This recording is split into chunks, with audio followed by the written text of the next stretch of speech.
باللہ من الشیطان الرجیم بسم اللہ الرحمن الرحیم اللہم صلی علی سیدنا و مولانا محمد وعلی آلہ وصحبہ وبارک وسلم۔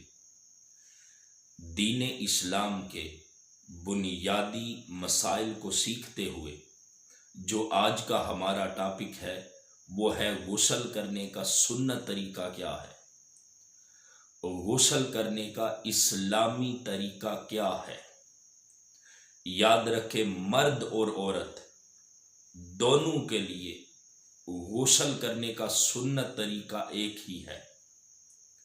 جب کسی کے اوپر غسل کرنا فرض ہو جاتا ہے تو غسل سنت کے مطابق ہم نے کیسے کرنا ہے۔ جب ہم نے غسل کرنا ہے تو غسل کرتے وقت ہم نے ایک چیز ذہن میں رکھنی ہے کہ ہمارا جو چہرہ ہے یا جو ہماری پشت ہے، کمر ہے، غسل کرتے وقت ہمارے چہرے یا پشت کا رخ قبلہ کی طرف نہیں ہونا چاہیے۔ اور پھر غسل کرتے وقت ہم نے اپنی زبان سے کچھ کلمات ادا نہیں کرنے، کوئی کلمہ ہم نے اپنی زبان سے نہیں پڑھنا، کوئی تسبیح اپنی زبان سے نہیں پڑھنی، اس لیے کہ وہ مقام ایسا ہے، اس جگہ پر ذکر اذکار بالکل ممنوع ہے، منع ہے۔ پھر غسل کرتے وقت ہم نے سب سے پہلے اپنے دونوں ہاتھوں کو دھونا ہے، پونچھوں تک۔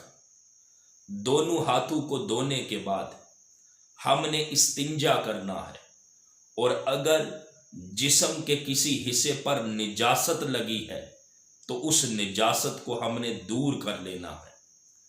اور پھر ہم نے جس طرح نماز کے لیے وضو کرتے ہیں بالکل اسی طرح ہم نے وضو کر لینا ہے۔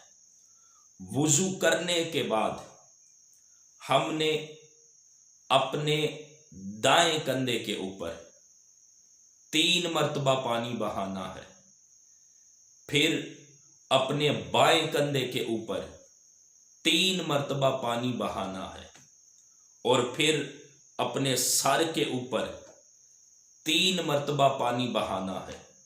یاد رکھے شریعت مطہرہ میں ہر عمل کو 3 بار کرنا یہ آقا علیہ السلام کی سنت ہے۔ جب بندہ 3 بار عمل کرتا ہے تو چونکہ غسل میں 3 چیزیں فرض ہیں، غسل میں 3 چیزیں فرض ہیں، ایک کلی کرنا، ایک ناک میں پانی چڑھانا، اور ایک پورے جسم کے اوپر پانی بہانا۔ تو جب ہم نے وضو کیا، جو پہلا فرض ہے کلی کرنا، وضو کرتے وقت وہ پورا ہو گیا۔ پھر دوسرا فرض ہے غسل کا ناک میں پانی چڑھانا، وہ بھی وضو کرتے وہ والا فرض بھی پورا ہو گیا۔ تو غسل کرتے وقت ہم نے جب کلی کرنی ہے تو مبالغے سے کام لینا ہے، اگر روزہ نہیں ہے تو غرارہ کرنا ہے، تاکہ منہ کا کوئی ایک حصہ بھی خشک نہ رہ جائے، منہ کا کوئی ایک حصہ ایسا نہ رہے جس تک پانی نہ پہنچے۔ پھر جب ہم نے ناک میں پانی ڈالنا ہے تو ناک میں پانی ڈالتے وقت بھی ہم نے مبالغے سے کام لینا ہے، تاکہ ناک کے دونوں نتنوں کا اندرونی حصہ کوئی ایک حصہ بھی خشک نہ رہے، سب تک پانی پہنچ جائے۔ تو وضو کرتے ہوئے 2 فرض پورے ہو گئے۔ تیسرا فرض تھا پورے جسم کے اوپر پانی بہانا، اور اس انداز میں پانی بہانا ہے کہ سر کے بالوں سے لے کر پاؤں کے ناخنوں تک جسم کا کوئی حصہ بھی خشک نہ رہے، اس انداز میں ہم نے پانی کو بہانا ہے۔ یہ جو ہماری بغلوں والا حصہ ہے یہاں پر احتیاط سے پانی بہانا ہے، کیونکہ یہ جگہ بھی خشک رہنے کا اندیشہ رہتا ہے۔ اور پھر یہ جو رانوں والا حصہ ہے، اندرونی حصہ، اس پر بھی ہم نے پانی بہانا ہے تاکہ کوئی حصہ خشک نہ رہے۔ اور پھر یہ جو ناف والا حصہ ہے، ناف والے حصے میں بھی پانی بہاتے وقت ہم نے ہاتھ سے مل لینا ہے تاکہ ہر جگہ پر پانی پہنچ جائے۔ اور پھر ہاتھوں کی انگلیوں پاؤں کی انگلیوں کو ہم نے دھیان سے خلال کرنا ہے تاکہ ہر جگہ پر پانی پہنچ جائے۔ تو یہ غسل کرنے کا سنت طریقہ ہے، غسل کرنے کا اسلامی طریقہ ہے۔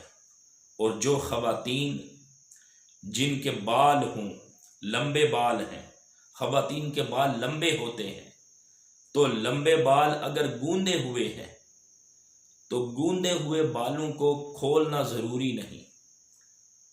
جب غسل فرض ہوا تھا تو اگر بال گوندے ہوئے تھے تو ان کو کھولنا ضروری نہیں ہے، بلکہ جب ان کے اوپر 3 بار پانی بہایا تو پانی کا بالوں کی جڑوں تک، تہ تک پہنچنا ضروری ہے۔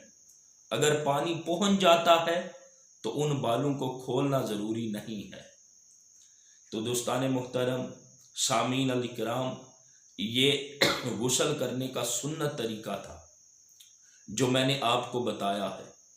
اللہ تعالیٰ مجھے اور آپ کو دین اسلام کے جو بنیادی مسائل ہیں ان کو سیکھنے کی توفیق عطا فرمائے۔